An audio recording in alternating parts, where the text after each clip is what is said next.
This is the X-Zone Broadcast Network, broadcasting worldwide on broadcast affiliates and satellite program providers, including CNN Broadcast Network, Sirius Satellite Network, Star Media, Good News Radio Network, Angel Broadcast Network, Wiki Broadcast Network, and WPBN TV. For more information on the X-Zone Broadcast Network, visit us at www.xzbn.net.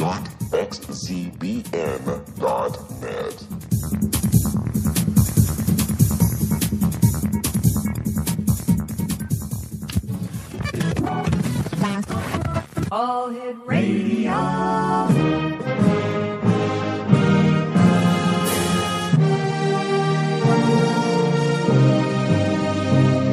Welcome to the X-Zone, a place where fact is fiction and fiction is reality. Now, here's your host, Rob McConnell.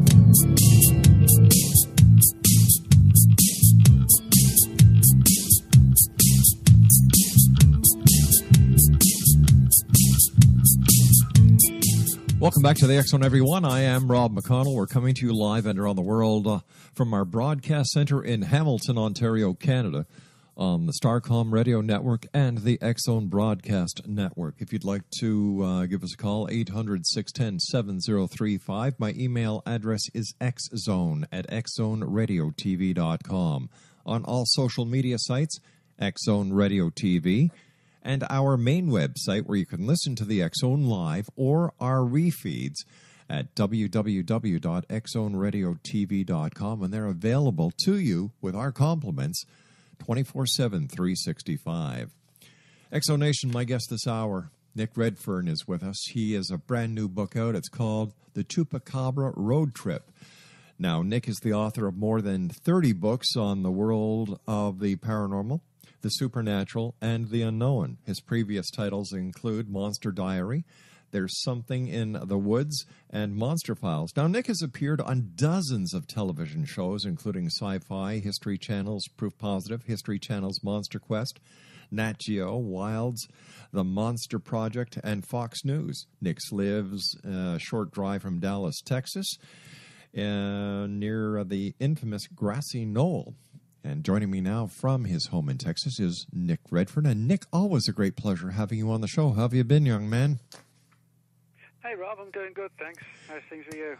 Hey, listen, what can I say? I've got the best job in the whole wide world. I talk to the most interesting people in the whole wide world, and I've been doing it for 24 years, so I'm doing great. Thanks for asking. Cool.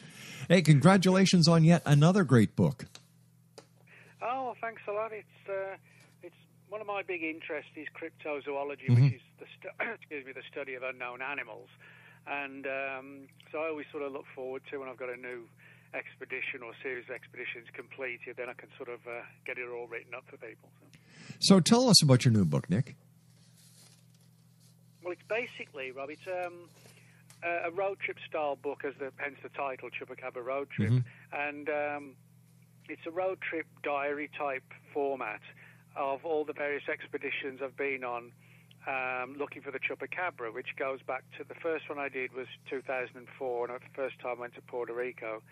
And it brings it right up literally to the present day. So it's just over a decade of investigations of, as I said, expeditions around Puerto Rico, the United States, Mexico, and a few other places, trying to figure out what these creatures are and how we classify them and what their origins might be. Are we any closer to understanding what the Chupacabra is?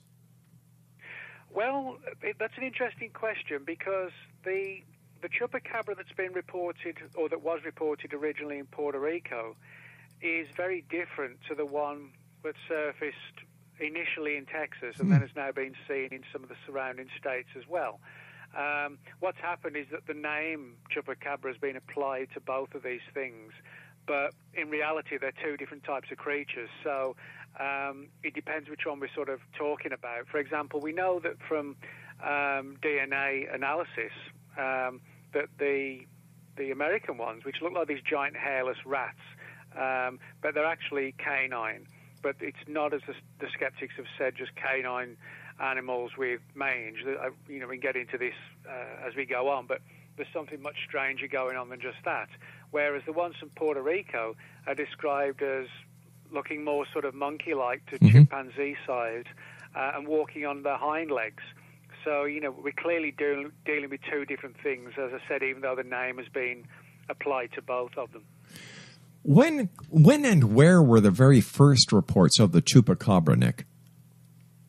Well, the first reports that surfaced, at least under the name the chupacabra, occurred in the early part of 1995 and through the summer of 95 in Puerto Rico. And the reason why the name chupacabra was given to these animals was because chupacabra is a Spanish term that means goat sucker. And the reason it was given that name is because ranchers all across the island eventually were starting to receive attacks in the middle of the night from this strange creature that predominantly attacked goats, but also chickens and other small farm animals as well. But the name kind of really stuck, and it was associated with rumours that whatever this animal was, that it drained the blood from the animals it attacked. And so that, hence the term goat sucker. Now, as I said, the initial reports that began in Puerto Rico described a creature somewhere between the size of like a large monkey and a smallish-looking chimpanzee, very agile, running on its back legs, but also reportedly could run on all fours as well. And a number of the witnesses said it had this row of spikes running down its head and neck. Some people even described it as having bat-like wings rather than feathery wings. And it really did provoke massive waves of hysteria and excitement and fear all across Puerto Rico, with all the local newspaper, magazine, radio, TV stations covering it extensively. And in no time at all, it really did become like a local phenomenon. When you gave the description of the chupacabra, it reminded me of a lizard that walks that runs on its back legs, that has spikes down the back, and also flanges on the sides of its head. Well, it's interesting you say that, because one of the theories that's being put forward for the chupacabra is exactly that, some sort of unknown bipedal lizard. In fact, if you hear some of those initial stories, it actually kind of sounds a little bit like a small-scale dinosaur or something along those lines. Interesting.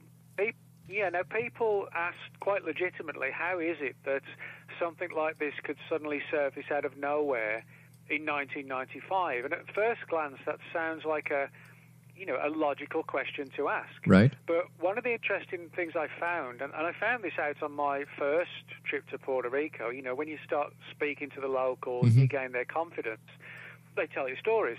And what I found was that back in 1975, 2 decades before the initial wave of chupacabra attacks, there's a particular area on Puerto Rico called Moca, M-O-C-A. And in 1975, there was a wave of very similar attacks back then by a creature that became briefly known as the Moca vampire. And as the name suggests, it was reportedly a very similar creature, draining blood. And then I found a story from 1966 where a cow had been found mutilated and drained of blood on the fringes of the Arecibo telescope in Puerto Rico, this huge, gigantic telescope that exists there. And so, in other words, I was able to push the story back to the 60s, which makes me wonder if, these things may have been there for, as long as, who knows how long. I think it's possible that that is the case, but they didn't really sort of catch the attention of the media large scale till 95 and just sporadically between the 60s and the 70s. But I think, there is a good chance we're dealing with something, like I said, that's been there for centuries even, perhaps. Nick, is there any connection between the chupacabra and the cattle mutilations that have been going on in the U.S.? Well, in one sense there is. That sense is that, we're talking about inexplicable attacks on predominantly farm animals. Right. Now, the big difference is that if you look at the attacks that we get with the cattle mutilations, it sounds like a very sort of scientific type approach with specific areas of the body targeted, like the eyeballs, right. The tongue, the jaw, the sex organs, and things like this. Mm-hmm. And we have reports of black helicopters and strange lights and UFOs in the same vicinity of where the attacks occur. Now, with the chupacabra attacks, excuse me, yes, we have inexplicable animal attacks, but we don't have things like the eyeballs removed, the sex organs removed. Chiefly, we're talking about a couple of puncture wounds to the neck, which kind of sounds more like an animal because, you know, a lot of wild animals kill their prey by suffocating them. A lot of people imagine, you know, a lion out on the plains of Africa, when it attacks its prey, it doesn't, contrary to what some people think, tear it apart and chew it all up, then take the pieces home. What it does, it goes for the throat and holds the animal down until it suffocates and then drags it back home. They're not known for, you know, just tearing an animal to pieces.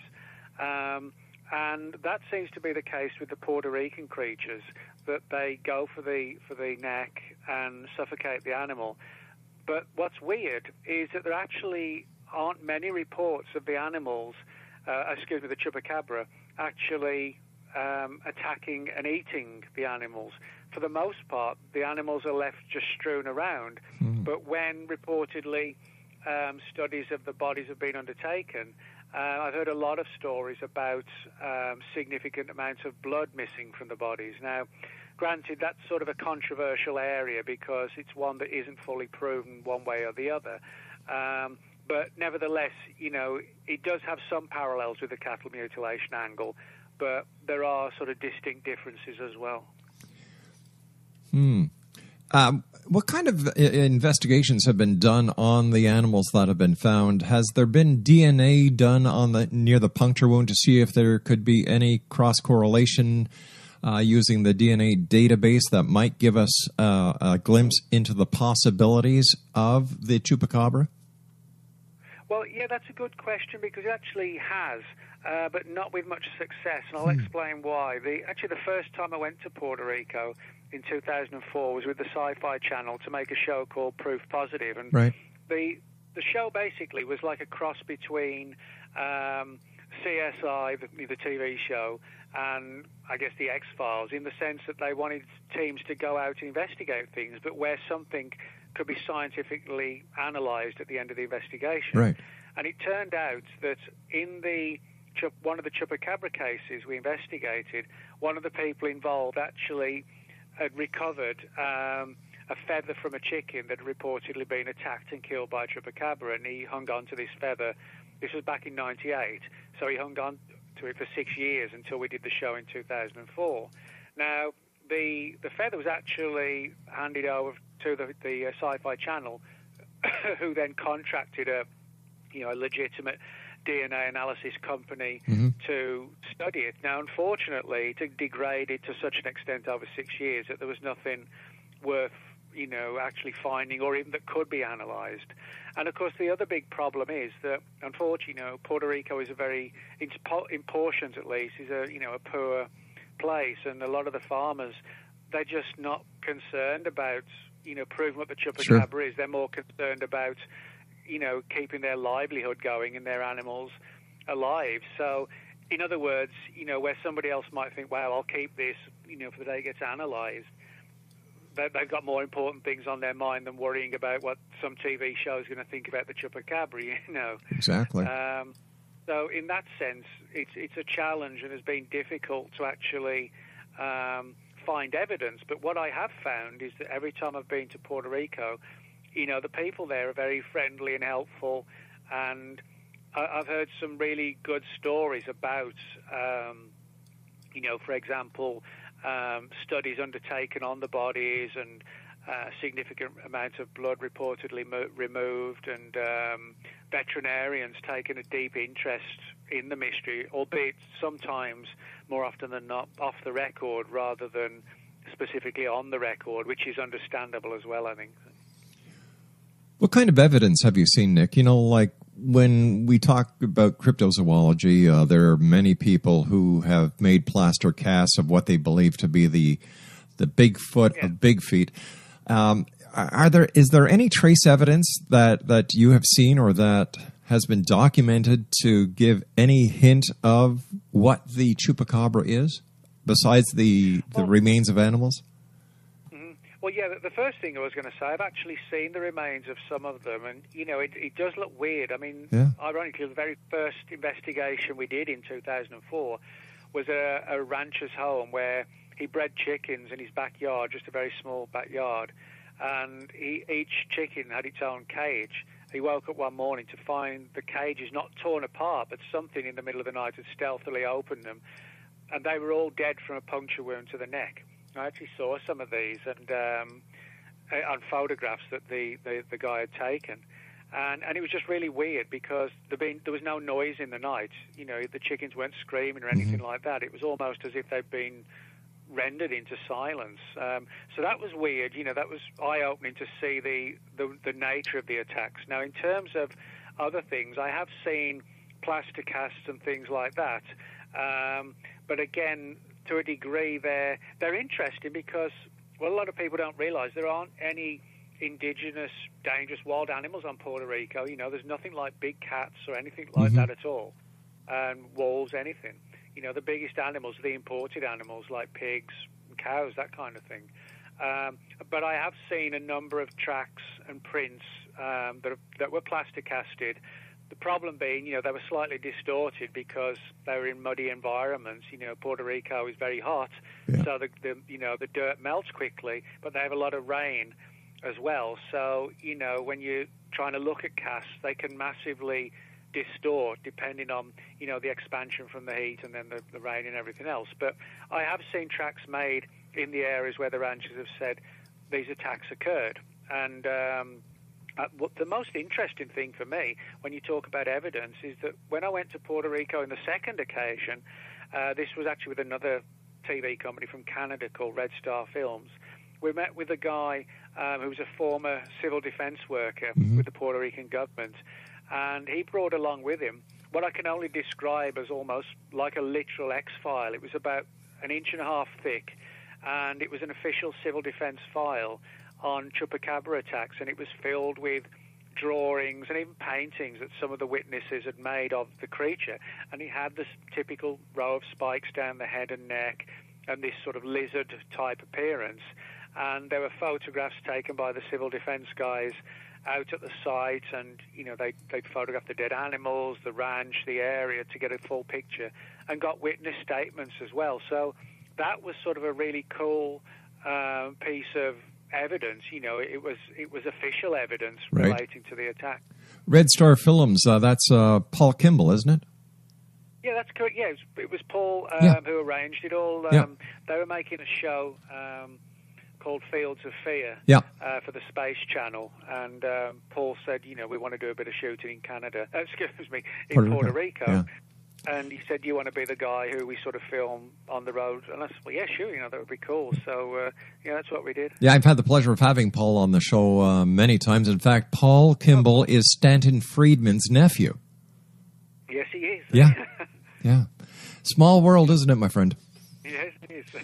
Now, if the chupacabra originated in Puerto Rico, how did it get to mainland USA? Well, that's a question I get asked a lot of the time. And the big answer is, or the small answer, depending on how you look at it, is it actually didn't. And it sounds confusing, but it's actually easy to explain. Is what happened is that, as I said, the chupacabra mystery kicked off big time in Puerto Rico in 95. Right. And the same thing happened in the U.S., chiefly in Texas, in 2004. Now, ranchers were reporting this strange animal attacking their animals, not unlike the situation in Puerto Rico with puncture wounds to the neck. There were stories about people seeing these animals lapping the blood, not sucking the blood, but lapping the blood from the dead animals, but not eating the bodies. So that was very like the Puerto Rican chupacabra. And that word about that got around.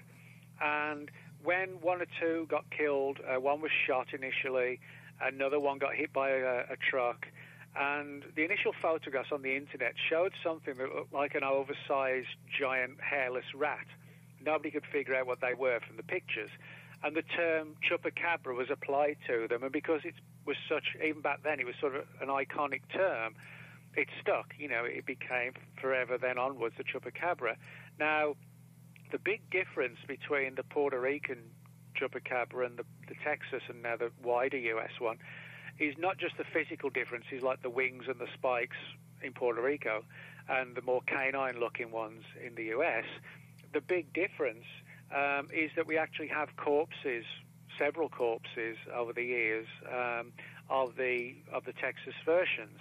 And as far as those ones are concerned, because we've had the bodies, we have been able to autopsy them and get DNA. And the DNA has shown them to be coyotes or coyotes mixed with red wolf, Mexican wolf, and sometimes with dogs. But it's not as simple as it initially sounds, and I'll explain what I mean by that. The skeptics have said that the hairless nature of the animal shows that it's mange. Mange is a condition caused by a mite that causes irritation, and the dogs, or the wolves or the coyotes scratch their skin. They bleed, infection sets in, they get sick, and they often die. And the hair typically falls out in tufts. But with these animals, the hair isn't falling out in tufts. It's like they're developing in an almost completely uniform 100% condition. Even in the ones where it's not 100%, it's sort of like almost like a stubble, downy kind of covering, which is not typical of mange. Now, on top of that, they're also developing with their front limbs slightly shorter than their back limbs, and this gives them sort of a weird hopping movement. And there are some witnesses who've said they've actually seen them rise onto their hind legs and actually hop along in sort of a weird hopping motion. On top of that, they have a strange overbite, which should not exist, of about 1.5 inches. And they have these odd-looking pouches on their hindquarters. And so what we have is a known animal, but which seems to be genetically mutating at a very quick rate since around about 2003, 2004 to the present day. And we're not really sure as to why they are mutating. As I said, the mangy coyote is far too simplistic, but these Texas chupacabras, there's something else far stranger going on. And one of the theories is it could be from certain pollutants called mutagens, which actually affect an animal at a DNA level to the extent where they can start taking on different appearances. Their body, their entire form at a DNA level begins to change. Nick, you and I have to take a brief break for the news at the bottom of the hour. Please stand by. Always great talking to you. And once again, congratulations on your new book, Chupacabra Road Trip. Exonation, for more information on Nick, www.nickredfern14.blogspot.com. And Nick and I will be back on the other side of this short break as we continue here in the X Zone from our broadcast center in Hamilton, Ontario, Canada, on the X Zone Broadcast Network and Starcom Radio Network. Don't go away. Oh, yeah. Ever wondered if your advertising dollar is really working for you? If your ad would have been here, you and more than 4 million people would be listening to it right now. Contact ads at xzoneradiotv.com. One Florida drug dealer made a serious mistake when he dared peddle his poisons on the schoolyard of Robert W. Morgan's preteen daughter. Morgan, a budding film director, tracked him to his hidden Everglades lair where his meth lab mysteriously blew sky high. When Morgan's demands to police to make grammar school playgrounds safer from drugs were ignored, he sought the counsel of CIA operative Frank Sturgis. Again, he was warned to give up what was becoming an obsession. Instead, Robert used his reputation as a filmmaker to infiltrate the mafia by stroking their egos and offering to make films for them offshore so they could import them as foreign product without paying taxes. When they agreed to build him a studio in Panama, Robert called the DEA and FBI and offered to work undercover. In time, their combined efforts revealed how the mob was secretly laundering billions of dollars through the Vatican Bank in Rome before returning to the States as foreign investments. Now read Morgan's story, Citizen Spy, Vatican Cover-Up, The Mob, Money Laundering, and Murder, available at Amazon.com, BN.com, and Borders.com. The new nonfiction book, Razor of Madness, is similar to cult movies like Clockwork Orange, Dragon's Tattoo, or The Other Side of Hell. Wayne Morin Jr. and Thomas Lee Howell will expose widespread and systematic deficiencies in this thought-provoking tell-all novel. Mind control rages among scholars in law schools. Human rights are ignored while thought reform and mental manipulation are accepted practices used as behavior modification. Dr. Louis Jolyon West comes to mind. Media and public scrutiny shows that United States mental hospitals are in fact destructive murder industries. Razor of Madness expose novel details this epidemic through an in-depth professional and personal investigation. For decades, there has been a revolving door policy that still releases killers and pedophiles back into society. The maestro of mind control continues to haunt America to this very day. Razor of Madness is available in paperback or as a downloadable ebook at Amazon.com.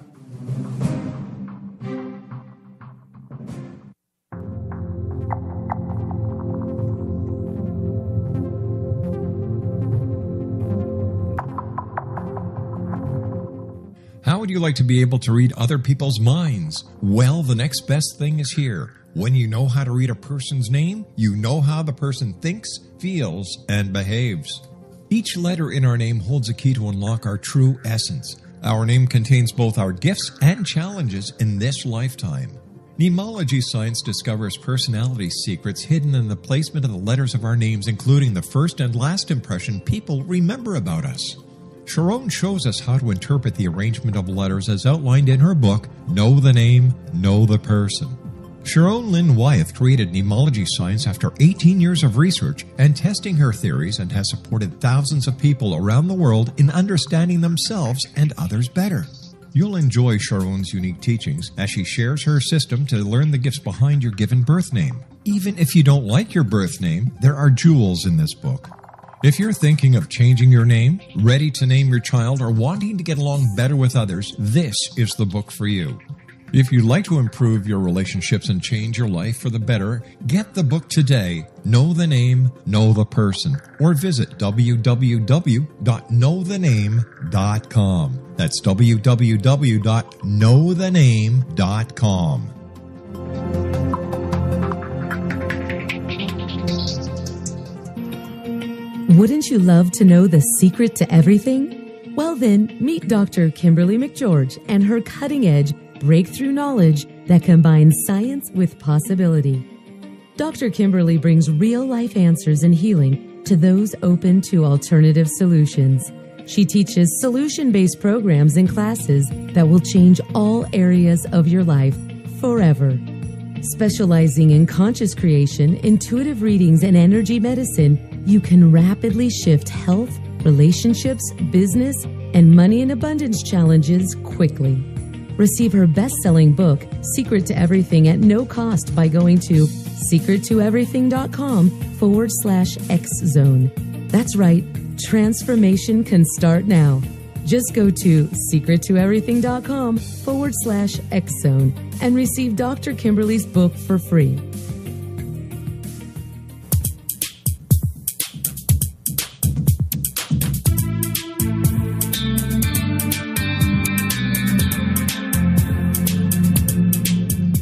Welcome back, everyone. Nick Redfern is our special guest. Always a great pleasure having you on the show. Nick, congratulations on your new book entitled Chupacabra Road Trip. And Exonation, for more information on Nick, visit his website, nickredfern14.blogspot.com. Nick, during your investigation into discovering who, what, when, where, why is the Chupacabra, what was your most exciting experience? I'd actually say it was one of the occasions when I went to Puerto Rico and I interviewed a woman named Norca, and this sort of it's an important one because it's a very credible case, but also because it pushed again the years back as to when this phenomenon began. Now, Norca lived in this huge house high up in the El Yunque rainforest, which is this gigantic rainforest that dominates Puerto Rico, and she had like this huge, beautiful house, you know, like a classic house built on stilts, you know, on the side of a hill, but in a totally sort of jungle rainforest environment. And she had sort of a cool background. She was one of the first women on Puerto Rico to have a motorbike, and she entered and won all sorts of motorcycle competitions Wow. in Puerto Rico. Yeah, she was in her 70s when I met her back in the mid-2000s. But she had this encounter when she was driving home, when she lived at this same house. And to give you an idea, to sort of get to the house, you follow this long and winding road that sort of makes its way around the El Yunque rainforest. And she was driving home, and because the roads are so winding, it's hard to get your speed up above sort of 15, 20 miles an hour before you reach another sort of precarious bend. And as she was driving home, sort of 7 o'clock at night, it was starting to go dark, she got her lights on. Suddenly she saw this figure shuffle out from one side of the road as if it was trying to get to the other. And she described it as about somewhere between sort of 4 to 5 feet tall, dark in colour, and it seemed to be sort of cloaked. As she got closer, she could see that the cloak wasn't actually a cloak after all. It was a pair of large wings that were sort of semi-wrapped around its shoulders, and it was making this kind of odd, shuffling, hunched movement across the road. And so she could do nothing but basically put the brakes on and just sit there in what she said was just complete terror. And this thing looked at her, and she could see that it had somewhat of like a bat-like face. A bat sort of looks a little bit like a cross between a rodent and a monkey if you look at its face. Yeah. She said it looked like that, but if it was a bat, then it was, the biggest bat that anyone's ever seen. But she said it clearly had wings, it clearly had a bat-like face, but it was, as I said, 4 to 5 feet tall. And she could only sit there as it literally shuffled across and vanished into the thick forest on the other side of the road. And as I said, she came across very, very credible. She agreed to be filmed while she was interviewed, and we went over various parts of the story over and over again. And she talked about how she was that close. She could actually see its fingers, which she said were sort of attached to the wings to a degree, and almost as like flaps under the arm, that kind of thing. And she said she was that close, she could see the fingers, which were more like a cross between fingers and claws. She described them sort of like talon-like almost. And she was a really good witness, and that was probably certainly one of the most memorable and amazing cases. Well, is there any correlation, in your opinion, Nick, between the chupacabra and the Mothman? Well, that's an interesting scenario, because we can find reports all across the world of strange winged creatures. Certainly Mothman's the most famous. Yeah. The Puerto Rican chupacabra is another. And I mean, you mentioned at the beginning of the show about me living in Dallas. Yes. Well, just a few hours' drive away, the city of Houston, if you head south, a lot of people don't know that there was a very weird story from the early 1950s, 53, when the Houston newspapers reported on several witnesses who'd seen a creature that became known as the Houston Batman. And as the name suggests, it was like a winged humanoid. And it actually made the major Houston newspaper at the time, and was sort of the talk of the area for a few days. And you can even sort of apply stories like the Jersey Devil to it and things like this. There are a lot of accounts from just about here, there, and everywhere.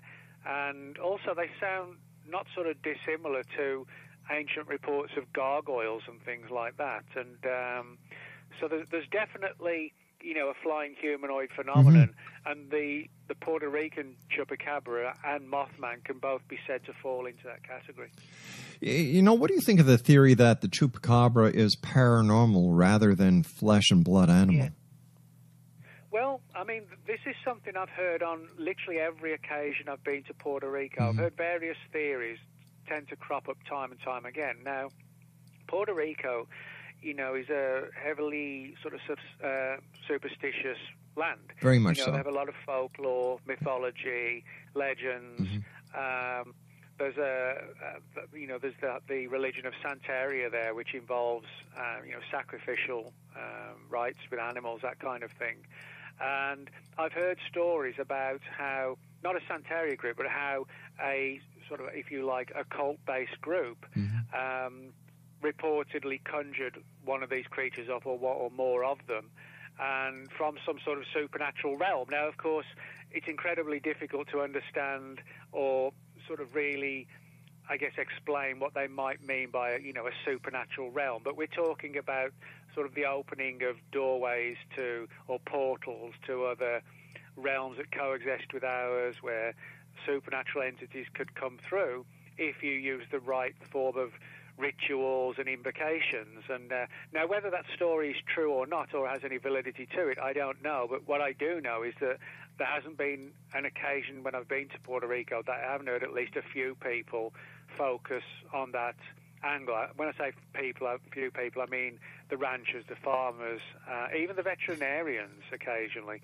and eyewitnesses and villagers have all said, well, this thing, somebody let it loose by dabbling in the world of the occult, that kind of thing.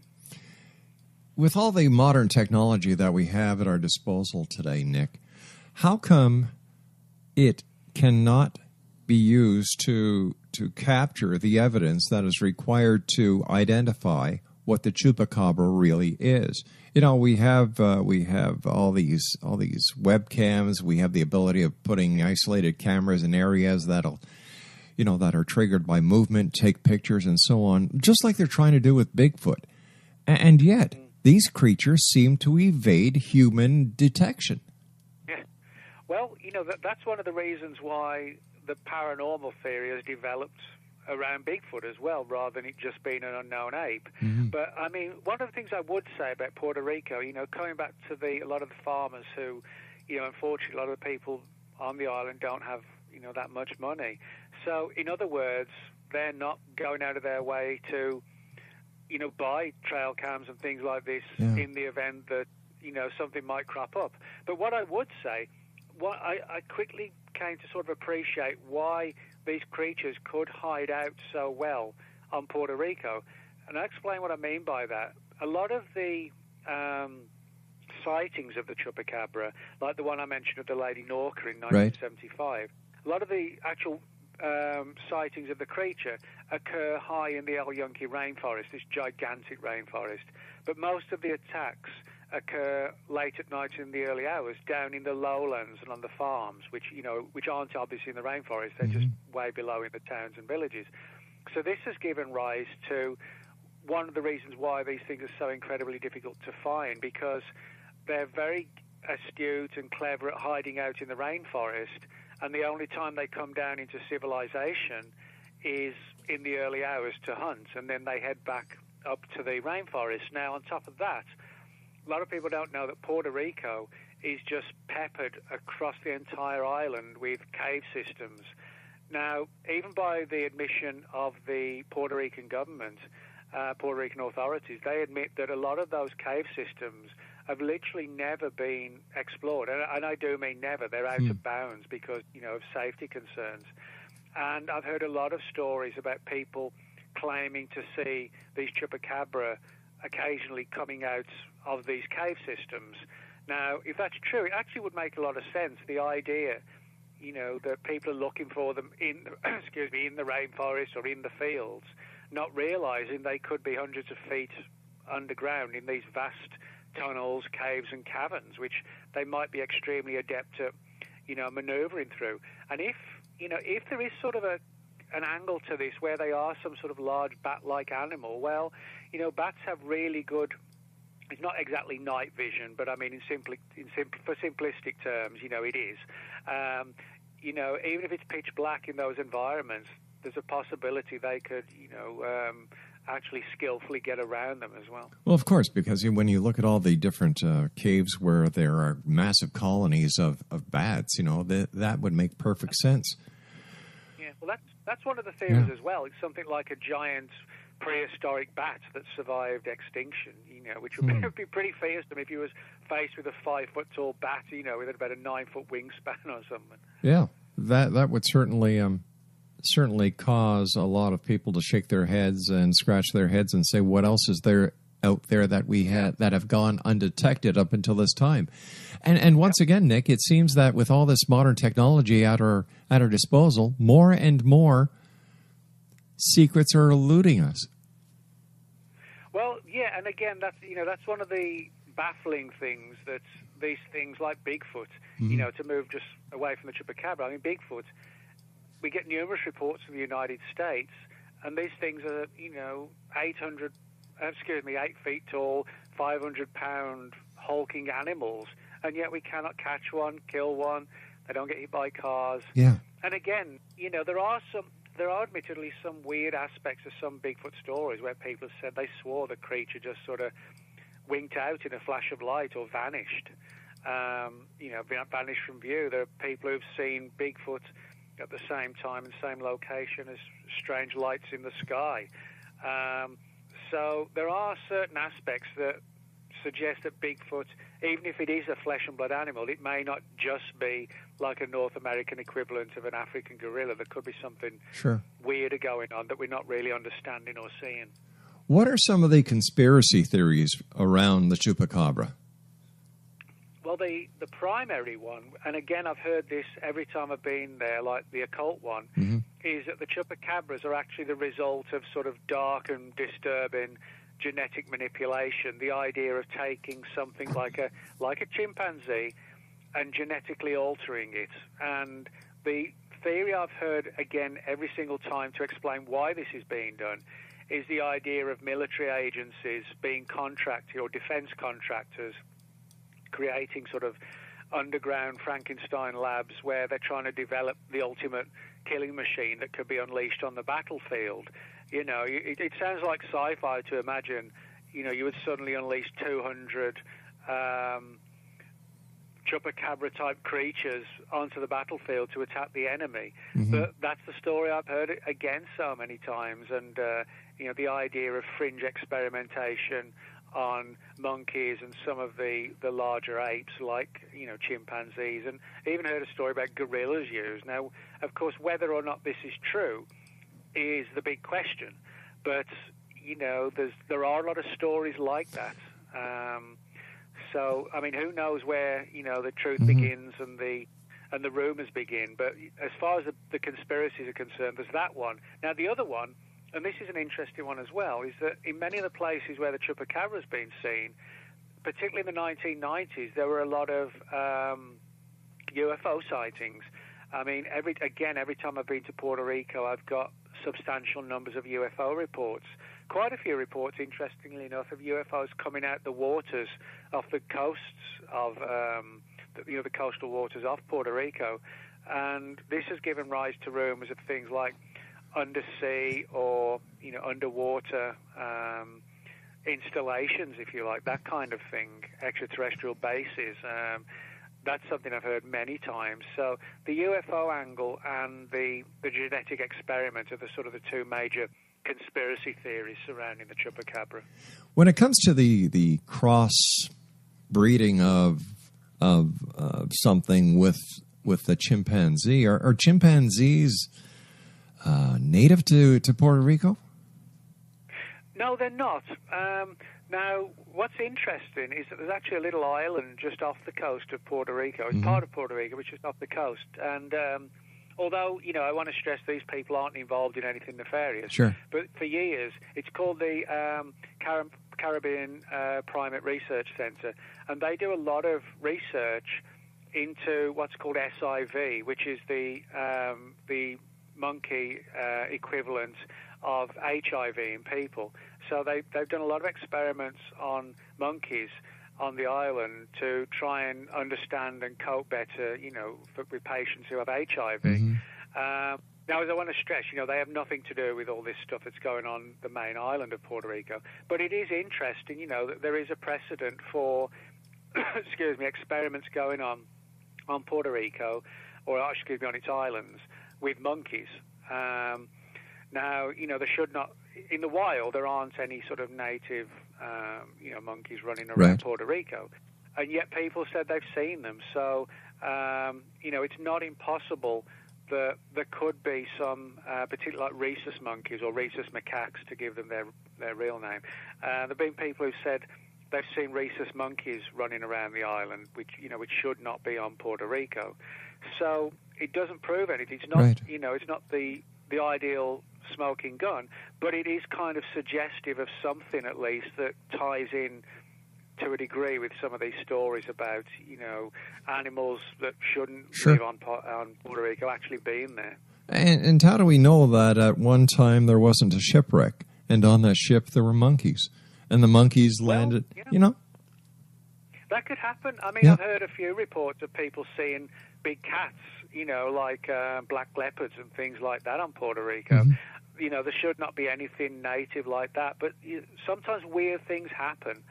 In England, where I'm originally from, and not too far from where I grew up, about 90 years ago, a colony of wallabies escaped from a local zoo, and trying to corral in, 30 wallabies is impossible. So they just left them to their own devices. And the descendants and the descendants and the descendants of those originals are still there. People will be driving through these little villages sometimes. One will bound across the road. They sort of still live in the woods and the fields, and people just leave them alone. But, if you drive sort of 20 miles from where I grew up and you sort of stay a few days, you actually stand a chance of seeing one of them if you're lucky. So, things do happen. Strange things occur where nature sometimes helps things to pop up and survive Sure. in places where they just shouldn't be, What is being done these days to establish what the chupacabra is? Are there different organizations that are actively going out to find chupacabra, like there are with Bigfoot, Loch Ness Monster, and other anomalies? Yeah, there are. We're sort of limited in terms of the Puerto Rican creature because of the lack of a body. But a good friend of mine, Ken Gerhard, who lives down in San Antonio, and I interviewed Ken extensively for the book because he's got a lot of interesting theories on the mutated animal theory and things like this. But Ken has extensively, in fact, he's probably the one person more than any other who has really dug deep into the Texas chupacabra, and he's examined corpses, and at one point even had the frozen remains of one of the creatures at home. And so, in other words, Ken has taken a very proactive approach, which is a good approach, of getting out into the field, and, it can be a bit grisly and grim, but examining the bodies and comparing them with regular coyotes, comparing the skin, comparing the hair. And Ken, again, is somebody who's very skilled at looking at these creatures. He's sure that we're not looking at regular mange. We're seeing something very different. And, of course, he's noted these, again, as have other researchers, these weird pouches on the hindquarters, the short limbs, the overbite. So, we've got people like Ken who, which is so important, people actually go out into the field and don't just do internet-based work. It's actually going out to the ranches and saying to the farmer, hey, can I look at that, chupacabra that you've got stuffed or frozen or whatever. And that's what it takes. It takes actual field research. Yeah, the internet's a great tool for resources, but there's nothing really to, replace actually going out there on an expedition and trying to find things, because very often, particularly like on Puerto Rico, again, the average farmer isn't blogging about what happened on his farm the night before. It's just, you're going to find those stories out by treating the people with respect and gaining their confidence, and then they open up to you.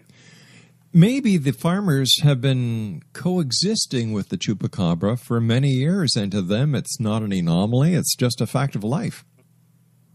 Well, it could be, and it may be. If it is a fact of life, to some of them at least, they may just have thought, well, what's the point of reporting it when it's not going to make any difference? And so they stay silent. I think that does happen, particularly little villages and towns, like you have a lot of them in Puerto Rico.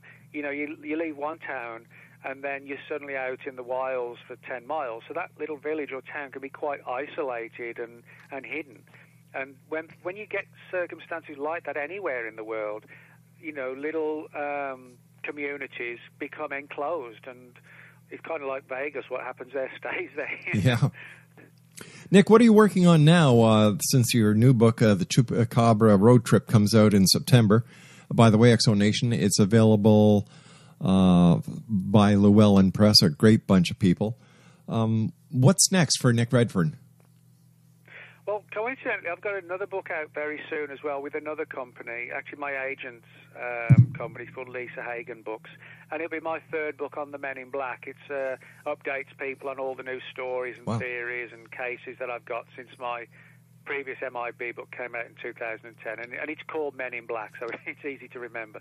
And that'll be out within the month as well. Well, we'll have to get you back on to talk about that book, Nick. But as always, time goes by so fast when you're with us.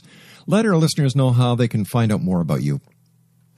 Okay. Well, people can reach me at my blog, which, as you said, is nickredfern40, FORTEAN.blogspot.com, or just type Nick Redfern in at Facebook, and there's a few Nick Redferns, but you'll find me. Always happy to chat with people, and people can also get the books from Barnes & Noble as well. Nick, take care of yourself, my friend. I look forward to the next time when you and I meet here in the X Zone. All right, sounds good, Rob. Thanks a lot. Take care, pal. Be safe. You too. Bye-bye. Bye-bye now. Exo Nation, Nick Redfern has been my guest this hour. His new book, Chupacabra Road Trip, Barnes & Noble. It's published by Llewellyn. His blog spot again is www.nickredfern40.blogspot.com. A great guy. Always a great pleasure having Nick on the show. I'll be back on the other side of this commercial break with the news at 6.5 minutes past the top of the hour as we continue here in the X Zone from our broadcast center in Hamilton, Ontario, Canada. My name is Rob McConnell. Don't go away.